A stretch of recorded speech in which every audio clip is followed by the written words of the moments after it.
Hey, how you doing, Dr. Prodigal? Here I am again. I'm just digging into some things. I'd like to just touch on something today: healing versus wholeness. It's not going to be a whole long, drawn out thing. I can give you on my own personal testimony. My own personal testimony is I was taught to pray for healing in many things, but not necessarily wholeness. Hmm. So where am I at with this? Okay, Luke 17th chapter, I believe the 19th verse, somewhere in that area, where there were lepers, and the lepers were not able to be in society, but yet 10 of them Jesus healed. And he told them, he said, go show yourself to the uh the priest so you can see that you're healed. And they did. They did. But on the way there, they were healed as they went, and that was fine. Wonderful. Wonderful. Except one, when he saw the healing, he didn't think about the priest. He said, I need to go back to the source of my healing, the source. And that is what really stopped. I'm just adjusting things now because I'm a little bit sleepy today. I've been really up and just in the book of Luke. I'm loving this. Um, that one that came back, he came back to worship. See, we get praise and worship, we put those in one category, and then we have healing and wholeness, and we put it in one category as well. And these have to be separated. Praise is telling people what God did, or telling God what they did, what He did for you. But worship is telling them who He is. So in that same spectrum, we can look at healing and wholeness. Many people can be healed, but you're not necessarily whole. And that's where we have our problem at. Even in this passage, of the lepers, nine went on. They wanted to make sure everybody knew they were healed. But that one that was different, and actually he was somebody who they didn't count on him doing it. He went back to tell them he was whole. He went to the one that gave him his healing for his wholeness. And what did Jesus say when he came back? He said, weren't there 10? Yeah, there were 10. Nine went on. They were just kicks and giggles that they could go and show the priest, like, we are healed. Now you have to stop, segregating us and keeping us outside the camp. But I guess another aspect of looking at that too would be the one that went back was a Samaritan. It wasn't like they were going to welcome him in Jerusalem. He could have just went and did what he did and went on. I don't even know if he had anybody to go show himself to. I'm sure that there was someone that could to verify that he was healed, in fact, but he went back to worship Christ. He went back to worship. That's what we have to do from now on. We have to understand we need to go back and worship. We need to just worship. And Jesus said, well, out of everybody that went, this is the only one that came back. And he made it a point to say, and he was a Samaritan.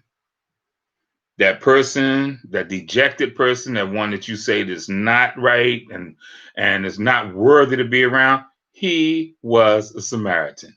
I loved it. I loved it. So in my own personal testimony, I've been blessed to have doctors that cared for me for various things. They were Christian, but I know a couple of them struggle with science versus everything else. Well, there's one particular one, and we formed a wonderful relationship. I like that man gave me a promise that he was not going to retire until I got some things done, and he kept his promise. He's an orthopedic doctor. So long story short, I had no cartilage in my leg. Paratrooper. So, hitting the ground. Plus, I love basketball. I love football. Didn't like baseball much, but I played some softball. Ran track. Oh gosh, what else did I do? Anything? Ruck racks and ruck runs and everything else. I loved it. I loved all that stuff once upon a time. But then here it is down the road. I'm not old and I'm not going to get old. So I'm seasoned. As I seasoned some, the body said, remember back then? Ah, knock, knock, who's there? Catch up time. So this man, he actually did a surgery in my knee to clean out some bone fragments and everything. And he showed, and one day I even showed all of the pictures that he took was in. I had no cartilage, but I was determined to finish seminary. I was determined that I'm walking across the stage for this degree. I mean, whoo, it's not an easy thing. So I said, I want to walk across. And he looked at it. He said, okay. He said, I know. I said, look, doc, I'm sorry. I'm believing I'm going to walk across the stage, that I'm going to be healed. He said, yeah, yeah, yeah, yeah. I understand. I believe too. But in the meantime, I want you to go and get this x-ray, these x-rays. Went, got the x-rays. Didn't think nothing. The next morning, I have I have a phone call, and he's saying, well, pretty much what he was saying was, I would like to believe the X-ray, but we know better. You don't have any cartilage in there because surprisingly, the X-rays look very well. That you have very well maintained joints. Now, this is the joint that had no cartilage. He was in there with a scope. He had me under anesthesia going in there, everything, and I'm like, I said I was going to be healed. Long story short, I did walk across the stage with a cane, but I still walked. And as I got there and I was speaking with somebody later about it, my spirit was checked. The Holy Spirit said, you asked for healing, not wholeness. And I remember sitting still and just thinking about it. He said, had you asked for wholeness, you may not have had to go to have additional surgery to correct those knees. And I always remembered that.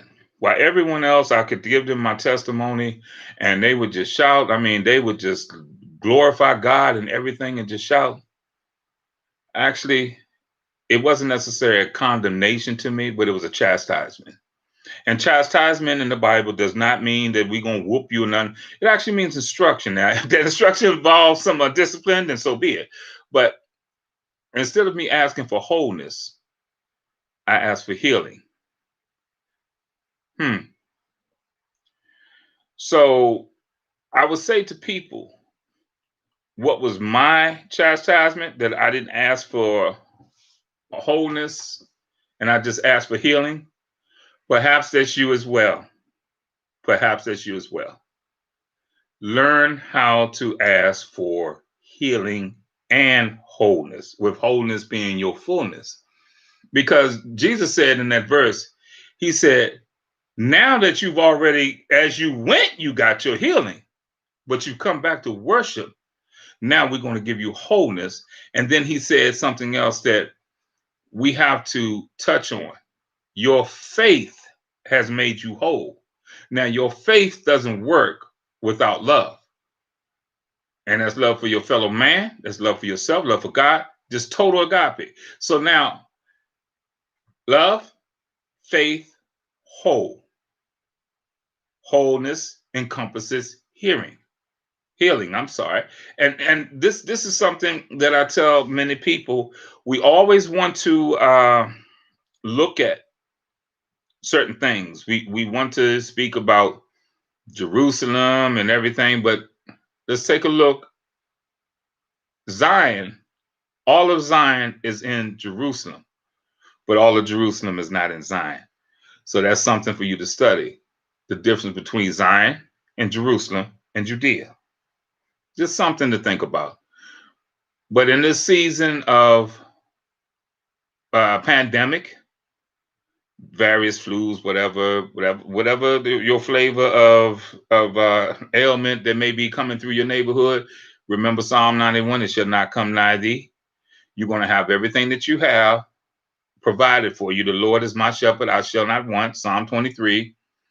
And then you remember, instead of asking for healing, which may actually be after the fact, why don't we ask for wholeness, which may be during the fact? And the wholeness will encompass all healing.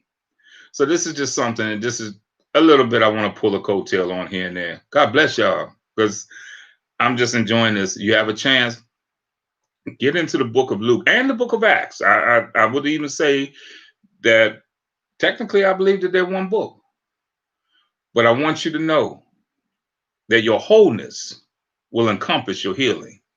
God bless you, Dr. Prodigal. Let's keep everything in prayer. Everything.